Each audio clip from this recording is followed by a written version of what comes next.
Hello there. Let us quickly learn software testing types. Various software testing types. Learn with clarity. Before I take you to software testing types, let's clearly understand functional versus non-functional testing. So functional testing focuses on the functionality of the software. Non-functional testing tests the non-functional requirements like performance, like security, etc. Manual versus automation testing. While we conduct software testing, we can conduct it in a manual manner, that is using, our keystrokes manually, or we can utilize automated testing software like QTP or Selenium. Who are the key players who complete the test? Different type of tests may have different key players. Say for example, for unit testing, software developers carry that out. For user acceptance testing, and presence of end user is important. Extent of testing. Some tests are very controlled in nature. Some other tests are exhaustive. So keep these things in mind and let us learn various software testing types. Even before I take you to various software testing types, let us quickly revisit what is software testing. The intent of software testing is to uncover defects which have not been uncovered earlier in the software. Software testing is the process of evaluating and verifying that a software application or a system meets a specified requirements. So client would have specified functional requirements, non-functional requirements, etc. So those requirements should be met, and the purpose is to identify defects. The purpose is to ensure quality, and as we conduct software testing, our software is of high quality. It ensures client processes are delivered through and through, and it is a happy situation for all. Now let us start with functional testing. In functional testing, there are various types. Say for example, unit testing, integration testing, system testing, acceptance testing. In each of these activities, focus is on testing the functionality of the software. Unit testing. Unit testing is typically conducted by software developers. In the unit testing, individual components of code are tested. So say for example, a developer may write a code to round off a numeral. So whether 1.51 should be converted to 2 or whether 1.51 should be converted to 1 if there is a rounding off. Same could be tested for 1.08 or 1.48. So the developer writes the code and he tests it for that controlled unit. Integration testing. Today, no softwares act in isolation. There is data exchange between modules of a given software. Then these softwares also connect with upstream and downstream systems. So our software is receiving data from upstream systems and it is sending data to downstream systems. For both upstream and downstream systems, we require to test the integration, whether the right data flow happens or not. Then there is system testing. System testing tests the complete integrated software system for its full functionality and compliance. Then there is acceptance testing. The presence of the end user or the presence of the client is very important for acceptance testing. It is also known as user acceptance testing or UAT. UAT is conducted on actual client data. As the client completes the UAT, he is satisfied with the software and now the software is ready to be deployed. So for functional testing, unit testing, integration testing, system testing, and acceptance testing. Now we move on to non-functional testing. You see, the software should not only provide the desired functionality, it should always be of high performance. So for that, there is performance testing. The data should be secure. Access to data should be available to only those who are authorized to. That is security testing. Usability testing is how easy the software is to utilize. So accessibility features are also required for software. So say for example, accessibility features like, say a simple feature like say magnifying the screen so that people who have limited eyesight can see it. Compatibility testing, whether our software is compatible with different environments. So say for example, with different browsers, with different edge devices, with different operating systems and all, that is compatibility testing. So non-functional testing typically involves performance testing, security testing, usability testing, and compatibility testing. Moving ahead, automation testing. So tests can be conducted via automated softwares also, like Selenium, like QTP, etc.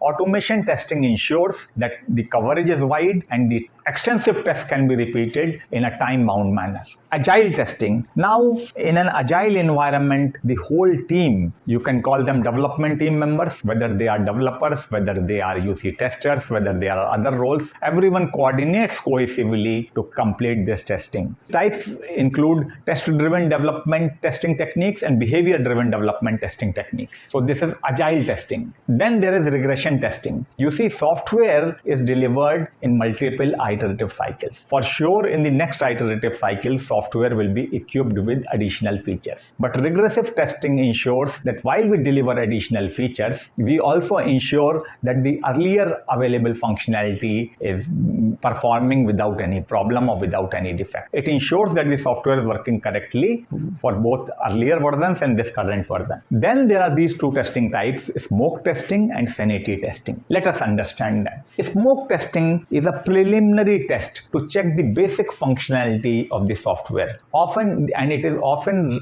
referred to as build verification testing. Sanity testing is a subset of regression testing. So while we do sanity test, we are not doing comprehensive regression testing, but we ensure that all the core functionality is being delivered and there is no problem in that. So these are smoke testing and sanity testing. Then there is end-to-end testing. Many a times we test key processes. We test, you see, the end-to-end process flows so that we ensure that the core processes are running without any difficulty. End-to-end testing, as is true for other cases also, can be done via manual means, can be done via automation means. So end-to-end testing is testing to complete the workflow of software from start to end. So this is all about various software testing types. I invite you to join our programs in business analysis, in product management, in Scrum, and in domain trainings like payments, insurance, healthcare, etc. This is your trainer Vijay Shukla. I invite you to connect with me. Thank you.